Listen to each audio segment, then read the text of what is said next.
Okay.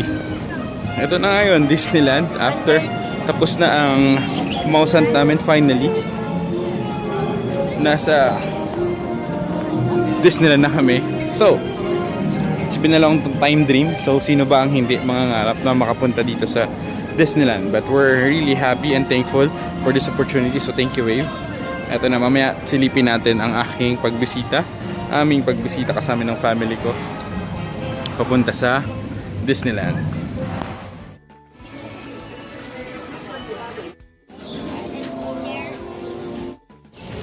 Okay, nasa loob na tayo. But, let's go. Ready na ba? Listen, I'm so blessed. We're so blessed na dati sa dream board ko lang nakikita to. But now, we're inside. Oh, lumiwanag ako. Medyo nakapagpahinga yesterday because of hectic schedule. Sobrang dami ng travels. So, isang ikot lang muna sa background ko. Mukha lang tong Rialto before ng Enchanted Kingdom. Ayan, nagcha-Chinese na sila. Okay. Tingnan mo muna. Ang dami rin Pinoy dito. Ladies and gentlemen, boys and girls. 5 minutes later.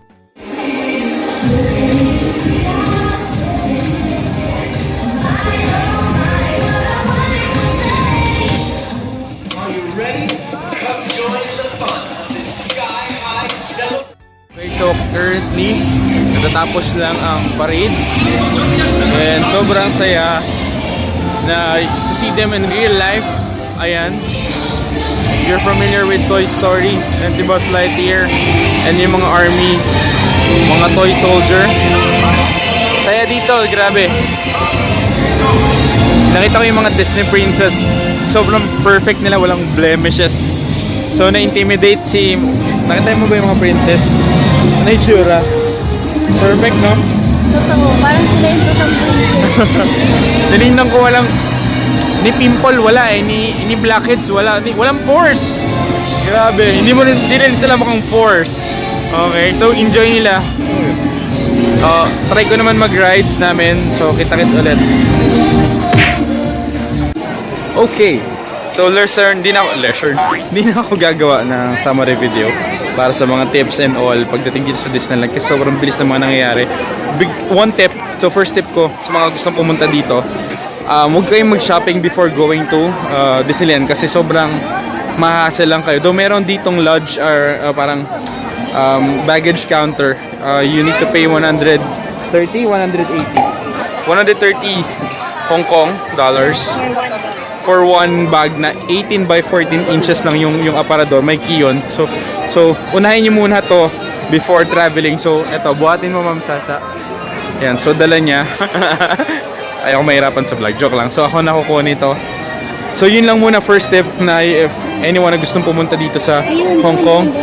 Okay, so pupunta siya sa Pandora. Kung pwede nyo makita, yan, pupunta kami dyan. So kita-kits ulit later. Okay, so kagagaling lang namin ng Pandora. So naganap siya ng Mickey Mouse.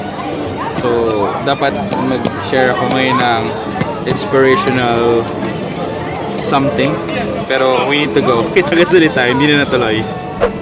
Pwede nating ituloy yung naudod natin. So, well, sa mga gustong pumunta dito sa Hong Kong Disneyland, first thing yun na dapat gawin is really to believe na makakapunta ka dito. You may not know when, you may not know how, but as long as the why is clear to you. I remember that when I was starting dreaming, creating my dream board, my vision board. Well, parang baliw lang ako. Pero yun dapat yung unang context mo when you are dreaming. Dapat baliw ka. Yan na you really need to believe that everything can happen. That you could go to the happiest place on earth, which is I'm here right now sa Hong Kong and well, the Disneyland. Sobrang saya. So, nung nakita ko lang yung kaninang mga parade, though I'm already 30 years old, totoo yun. So, dumukha ako 24. Sobrang ganda. It brings back so much memory. At ang dami-daming tao dito. Ayan. So, yun yung parents ko. So, again, narinig yung speaker sa likod, no?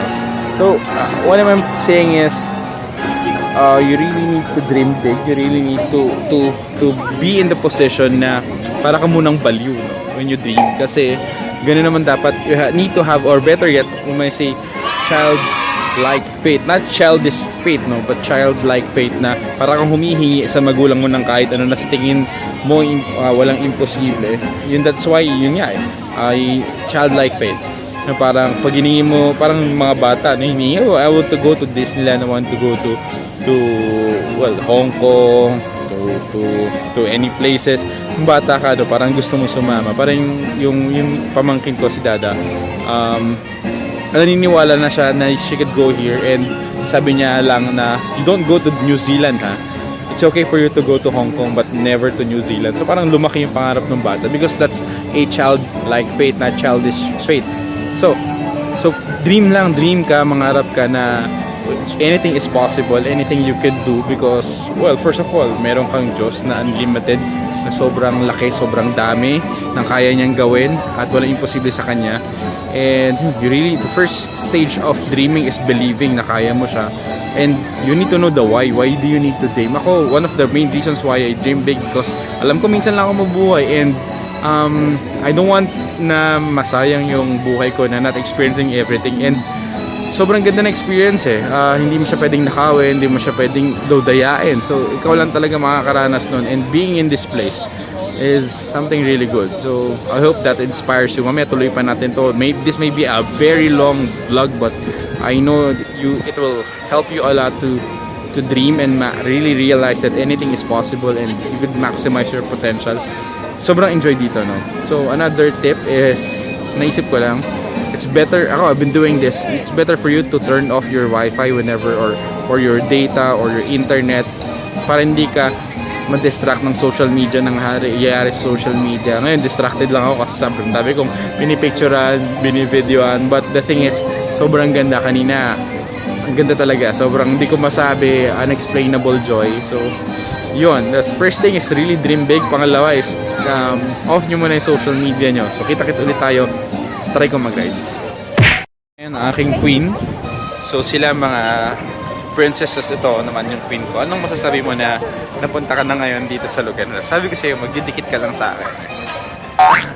Anong feeling? Ikaw naman, the Masaya. camera is yours. So ano masasabi mo? Because this is the happiest place on earth. Okay, anong Finally? feeling naman?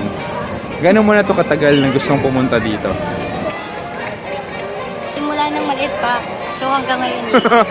Ulit ko rin. Nalala ko nung ginawa namin yung dream board na may Mickey Mouse talaga, no? Anong taon yun? 2015 yata yun when I taught her. Or, well, I Pwede ba encourage her. Gusto ko din yung gawa. Okay, we could touch that, yung mga balloons. So mag-vlog muna, tag-vlog ako, manood ka, makinig ka, ay magsalita ka, inspire mo sila. So ano na-realize mo na nakapunta ka ngayon dito? Na possible siya, and basta achieve mo lang, mangarap ka, wag kang maglilit sa dreams mo kasi pwede siyang mangyari kahit na ano pa yung dreams mo, kahit na feeling mo seems impossible siya. We have a God of impossibles. Ay, ano ba? Possibilities? Ulit. We have a God of making things possible. Making impossible things possible. Ano ba yan? Ikaw may sabi nun eh. We have a God of making impossible things to possible. Ayan. So, Mas okay na ka naman mag-English kaysa sa mga nandito. patuloy ka lang mangarap and make it happen. Siyempre, sabi ko nga din sa parents ko kanina, parang hindi Naiiyak na siya, mo naiiyak. kailangan na maghintay. Kung may gusto kang gawin, gawin mo. Hindi kasi siya ma-achieve nang naghihintay ka lang nang wala kang ginagawa. So, impossible siya and possible siya kung may gagawin ka. So, yun. So pupunta muna kami. Meron kaming gagawing travel hack again. Hindi ko lang kung pwede siyang i-share. Though, kasi sobrang dami naming dala. Instead of putting it somewhere na magbabayad kami ng halaga. So ngayon may gagawin kami. Di ko tayo bablog Pwede nyo akong tanungan anong ginawa ko para makatipid dun sa lodging ng mga gamit. So, kita-kits ulit. Third tip. para sa mga gustong magpunta dito sa Hong Kong Disneyland. Unahin nyo muna yung sa gitna. Huwag ka muna kayong pumunta dun sa malapit kasi you have a choice na puntahan siya, ikutin siya. I would suggest, hanap ka ng mga spot na gusto mo, tapos doon ka magsimula, unahin mo yon. Pero hindi naman ganun kalayo, na mapuntahan mo muna lahat na malapit doon. Ako, for example, hanapin ko yung Marvel dito. So, medyo dadaanan na namin yung mga medyo buka na. Pag uwi na lang, so if may space pa, kung di naman yung talaga hilig. Like for example, itong Tomorrowland, hindi ko siya masyadong feel puntahan. So parang gusto ko yung Barbie. Barbie muna ako pupunta. Pero, so ganun muna, ilas nyo yung mga malalapit para pwedeng final part yun. Kasi hanggang 8 PM naman si Disneyland. But yung parade nila, yung last parade na mayroong mga ilaw, that will be 6 PM. So, yun muna. Punta muna ako dito kala Barbie. Later.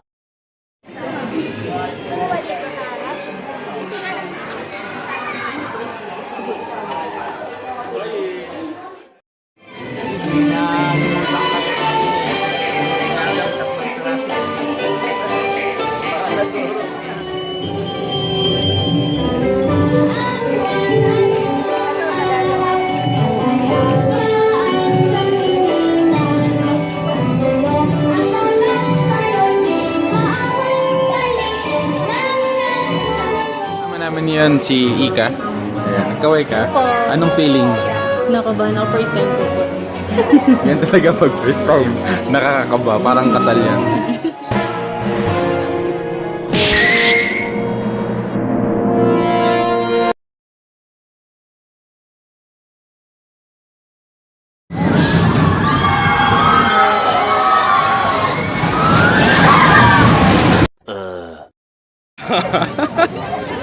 What the heck? Okay, saan yung mga kasama ko? Nahilo na ako. Ang dami. Teka lang, kaya. Dami, sobra. Tingnan nyo. Kung ano nang ginagawa ko, ano sinasagaw ko. Iniisip ko lang ako si Spider-Man. Nakakapanlambot. Ayun, ang taas. Okay, enjoy. Okay. Tumubigla yung bugot ko. Okay, patapos na kami. Tapos sakay na namin yung mga rides na medyo malulupit sa tingin ko. Okay, hindi ko alam kung makapag-vlog pa ako na malinaw mamaya because of the light issue. Hindi ko talaga yung gadget ko. But so far, again, this is indeed the most happiest place on Earth. So kung meron pang masayang lugar bukod sa Earth, pwedeng Mars, Moon. Pero ito, this one is really good. Pero hindi namin talaga nalibot. I think really kulang talaga yung isang araw. So if you want to go here, kailangan ano oras? Pagbukas talaga nito, nakaabang ka na. But make sure super comfortable ng shoes mo. Yung footpad mo talagang sasakit. Mapa-flat yan. Talaga magbibitak-bitak yung paa mo. Sobrang kasing daming lakaran. But again, sulit lahat. Worth it lahat. So siguro wala pa kami nakaka 50% kasi alas 3 na kami nakapunta. But again, everything is really good here sa... Hindi pala best. I don't know kung meron pang mag-best test dito or bester dito.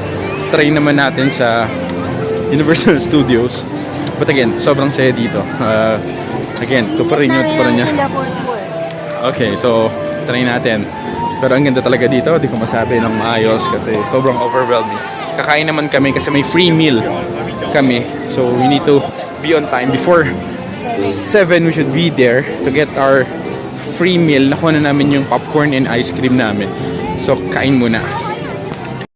Okay, so papunta kami ngayon sa sinasabi kong Marvel, yung Iron Man rides. Yung hindi ko pinuntahan, yung nilagpasan ko, if you remember dun sa earlier part ng vlog. Like for example, itong Tomorrowland, hindi ko siya masyadong feel puntahan. Dito pala yun. So kung dito, okay, well, in life, you really need to accept your mistakes para you grow faster than ever. And you learn more and you grow. And accepted, mali ako. Andito na kami. Subukan namin yung Iron Man. Nandito kami sa basta there. Ayun yung logo ni Iron Man, no? So, ito na kami. So, intergalactic naman tayo. Happiest place on Earth, intergalactic level.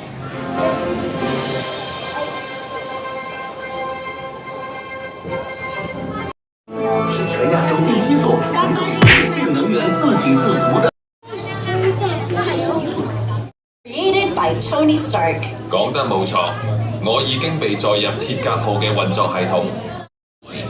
Storage bins are located under every.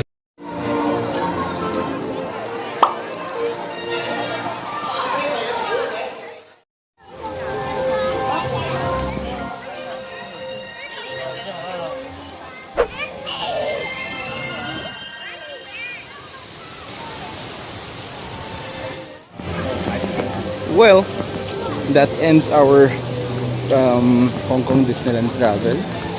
I know I'm tired and haggard. Well, that's English now.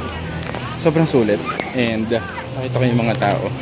Wala naman silang walang umuwi doon na malungkot. Lahat sila fulfilled. Yun yung kayang gawin ng experience. So, that ends our vlog for this day about my dream come true Hong Kong free travel. So first is really, as we wrap up this video vlog, sobrang dami kang may experience kung inuuna mo yung salitang experience. For example, napag-usapan kanina, instead of buying things na mamahal na unreasonable, why not spend it sa travel? Like this one, hindi na siya mawawala, hindi rin siya mananakaw. Unlike sa mga gadgets na sobrang expensive, it might get lost. And the good thing about travel, wala kasing second hand na travel. Unlike sa mga gadget, you still have able to buy second hand things. So, ayan, nakikita nyo, thank you. And I'm borrowing the lights. So, thank you everyone. Yun nga. The next is, you really need to dream big. This is the realization na kung may mga nakakapuntang tao dito, why not you? Bakit hindi ikaw? Bakit hindi mo kayang gawin? So, well, before, akala namin mahirap, musang imposible, but nangyari na. It happened with the right timing because I have my family with me, yung mom and dad ni wifey, and that's how it goes. You really need to dream big and believe that everything can happen, and you could go to the most happy or the happiest place in the world and on earth. So ito nga yun. And reminder na life is really short. I mean, darating sa point ng buhay mo na, yeah, for this day, naging sobrang masaya ka. But uwi ka ng bahay mo, facing usual challenges, usual struggles, usual problem. Maybe hindi naman nasolusyonan ni Mickey Mouse yung problem mo. But the thing is, there's this moment, surreal moment, that few moments na naging masaya ka, nakalimutan mo yung problem mo, nakalimutan mo yung mga dapat mo isipin na kaya mo naman pala, na kahit wala siya, pwede ka maging masaya. So, that's it. Thank you for visiting. Yan, papalikod ka lang. 1, 2, 3, go! Thank you for visiting. Yan, Disneyland. Thank you for watching, guys. Keep believing. Stay happy. In Jesus' name, we pray. In Jesus' name, I'll pray. We'll be praying for you, guys. Thank you. Sobrang saya pa rin dito. Hindi ko pa rin matapos yung vlog kasi in this little way, I'm encouraging you and inspiring you somehow that you could do this. And malay mo, magkaroon ng Disneyland sa Pilipinas. Masama namin kayo. Masama ko kayo. Basta continue believing, continue trusting, and anything can happen if you believe. Oh, thank you. So, I'm really happy. Masaya asawa ko. Hindi, mabigat.